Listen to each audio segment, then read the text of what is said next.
(2002년에) 시작된 동북공정부터 최근까지 중국의 한국 백기기가 분야를 막론하고 도를 넘어서고 있는 실정입니다. 김치나 한복, 하물며 K-팝까지 건드리기 시작했죠. 이른바 문화공정까지 하고 있는 중국은 유조와 가짜가 분명함에도 불구하고 이 새끼한테 입만 벌리면 거짓말이 자동으로 나와. 뻔뻔함의 극치를 보여주고 있습니다. 제대로 알아야 단단한 실드도 칠 수 있고 욕도 당당히 할 수 있겠죠. 중국발 한국행 만행이 어떤 것들이 있는지 지금부터 알아보겠습니다. 매듭 공예라는 말을 들어보신 적이 있으신가요? 크게 동양 매듭과 서양 매듭으로 나뉘는 이 공예는 동양 매듭이 훨씬 더 어렵고 복잡한 편이라고 하는데요. 생소하신 분들이라면 한복의 장신구인 놀이개나 부채에 고리나 자루에 다는 장식을 생각해 보시면 쉽게 이해가 가실 거예요. 이것들을 만들 때에는 매듭 공예가 필수입니다. 매듭장이라고 하여 전통 공예로서의 매듭을 추구하는 직업을 가진 장인들도 있을 정도죠. MBC 예능 프로그램 놀면 뭐하니에서 유재석님의 부캐 유야호의 머리에 예쁜 장식을 보신 적이 있으실 텐데요. 앞서 소개해드린 국가무형문화재 제22호 매듭장 보유자이신 김혜수님께서 직접 매듭 공예로 만드신 머리 장식입니다.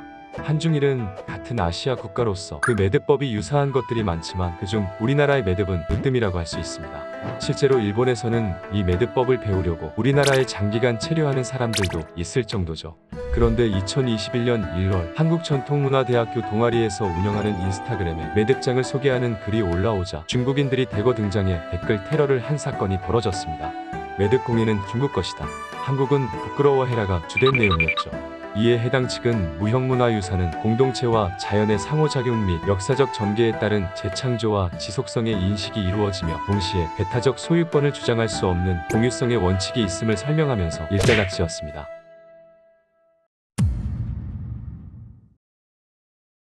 뭐 아니면 도라는 관용어를 써보신 경험이 한 번씩은 있으실 텐데요. 이 말이 윷놀이에서 나온 말이라는 것을 모르는 한국 사람은 없을 거라 생각됩니다. 설을 앞뒤로 하여 겨울 내내 즐기는 우리의 전통 놀이인인 윷놀이는 점을 치는 용도로도 사용되기도 했다고 하죠.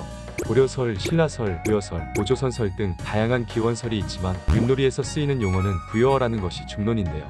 중국 북송 때의 백과사전 태평어람에 부여와 관련된 이야기로 나오고 있습니다. 그런데 우리만의 놀이인 이 윷놀이도 어느 순간 중국에 타깃이 됐죠. 중국에서는 룰도 모르고 하지도 않는 이 놀이를 조선족을 이용하여 중국의 무형문화재로 지정하려는 움직임을 보이고 있습니다. 이에 국내에서는 윷놀이를 유네스코 인류무형문화유산에 등재하려고 하는데요.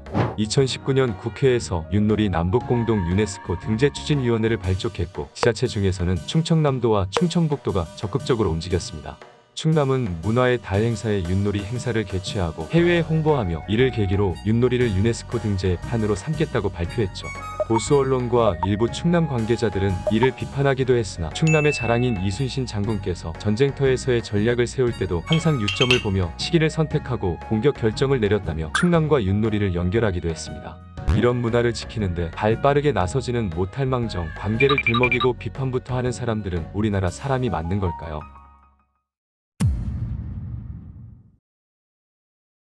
한국 관광 홍보를 목적으로 한 영상이 유튜브를 메인으로 누적 조회수 3억 1200만 회를 돌파한 한국의 이날치 밴드와 앰비규어스 댄스 컴퍼니는 우리나라의 전통 음악이자 연극인 판소리를 세계에 알리는 데 큰 역할을 했습니다. 이것이 세계적으로 이슈가 되고 주목을 받자 중국이 또 움직였죠. 바이두의 백과사전에 판소리를 지린성과 야오닝성을 중심으로 발생한 소리문화라고 소개를 한 것인데요. 2011년 5월에는 문화유산에 등재되었다고 명시했고 19세기 초에 판소리 악보가 만들어졌다고도 전하고 있습니다. 판소리를 전승하기 위해 야오닝성의 전문학교를 개원하고 학생들을 양성하고 있다고도 하는데요. 21세기에 들어서면서 판소리의 발전에 어려움을 겪고 있다며 후계자 양성과 보호가 시급하다는 말과 함께 판소리 보호도 주장하고 있는 상황입니다. 중국이 그들의 판소리 대표 인물로 꼽은 장신자, 김래호 명창은 모두 조선족 출신. 여러 사람이 모인 장소라는 뜻의 판, 노래를 뜻하는 소리가 합쳐진 판소리는 17세기 한국의 서남지방 구판에서 무당이 읊조리는 노래를 새롭게 표현한 것에서 유래되었을 것으로 짐작하고 있는데요. 이후 하층민과 평민을 중심으로 구현되던 판소리는 양반들의 향유물로 성격이 바뀌게 됩니다. 이것만 보아도 중국이 주장하는 19세기보다 훨씬 앞선 시점이라는 것을 알 수 있죠. 장난 지금 나랑 하냐? 중국의 이런 주장이 더 어이가 없을 수밖에 없는 건 한소리는 2003년에 유네스코 인류 무형문화유산으로 등재됐다는 것입니다. 세계가 인정하는 한국의 전통문화인 것이죠. 하지만 중국 정부는 중국 무형문화 제망에 중국 문화로 소개하며 허무맹랑한 주장을 이어가고 있습니다. 눈 가리고 귀 막고의 전형적인 예를 보여주는 대목입니다.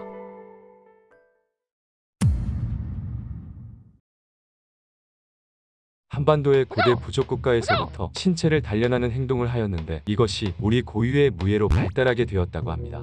이러한 역사적 배경을 바탕으로 형성된 우리의 전통 무술은 수박, 수박회, 택견 등이 있는데요. 전승된 고유의 전통 무술을 계승하고 발전시켜 현대에 탄생한 것이 바로 태권도입니다.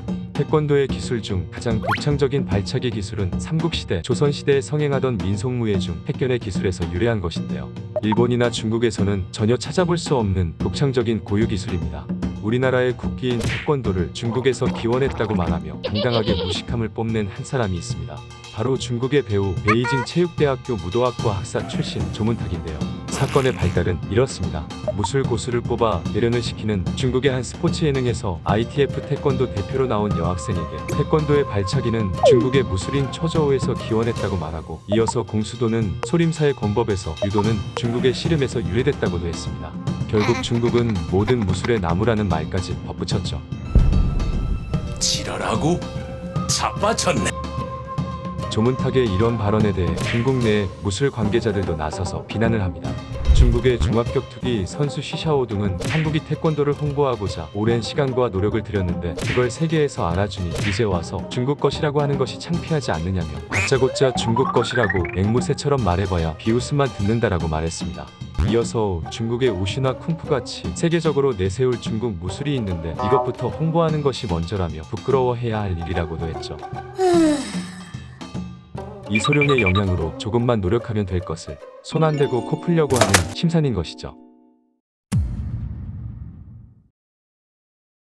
설날과 추석은 우리나라의 주요 명절입니다. 음력 1월 1일은 설, 음력 8월 15일은 추석. 설은 삼국유사의 기록에도 나와 있고 추석도 삼국시대 이전부터 시작되었을 것으로 추측하고 있습니다. 그런데 우리가 명절을 음력으로 지내는 것이 중국에게는 큰 불편함이었나 봅니다. 우리의 설과 추석이 중국의 춘절의 하위 항목이라 주장하며 또 한 번 망언을 하죠. 2021년 2월 14일 기준 설날 이후 며칠 사이 누군가가 위키피디아에 한국과 연관된 전통 등의 문서에 Chinese Lunar Calendar, Chinese New Year. 라고 기입하고 설날은 중국의 아류라고 작성한 뒤 문서 보호를 걸어버렸는데요. 15일 이후에 which is based on the lunar calendar. 라고 다시 수정이 됩니다. 어쨌든 우리가 음력서를 세는 것은 중국 명절을 따라한다는 얘기죠.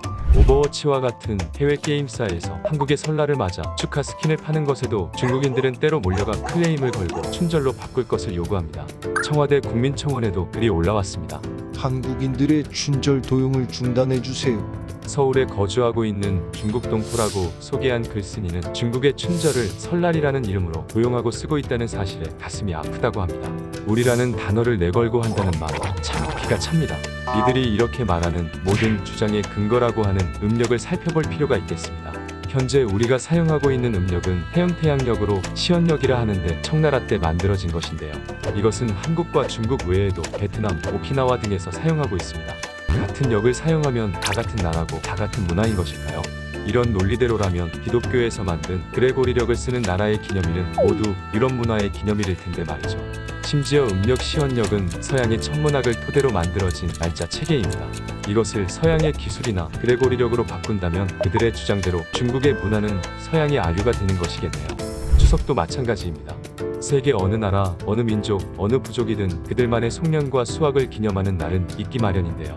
중국 측의 주장에 근거해서 말해보면 중국과 아무 상관없는 미국의 추수감사절도 중국의 문화여야 하는 것이죠. 세계의 어떤 누구도 새해를 맞이하는 날을 기념한다고 해서 수확의 기쁨을 누리고 감사한다고 해서 그것은 우리나라의 고유 전통이니 따라하지 말아라고 하지 않습니다. 중국의 문화공정은 중국의 정부와 학계에서 주도해 진행하는 것입니다. 정부의 말이라면 무조건적으로 믿는 중국인들의 특성을 잘 이용해 중국 정부에서 먹잇감을 던져주면 중국인들은 때로 몰려들어 앞뒤 가리지 않고 무조건 중국 거다, 중국이 먼저다, 중국 만만세를 외치게 되는 것이죠. 그들이 근거라고, 이유라고, 증거라고 들이대는 것들은 대부분 억지에 불과한 것들입니다. 우리는 침착하고 냉정하게 논리적으로 대응해야만 그들과 다른 수준 높은 문화인임을 증명하는 동시에 우리나라의 소중한 문화유산을 지켜낼 수 있을 것입니다. 저희 스톡 영상이 마음에 드셨다면 좋아요와 구독 부탁드릴게요. 스토리 덕후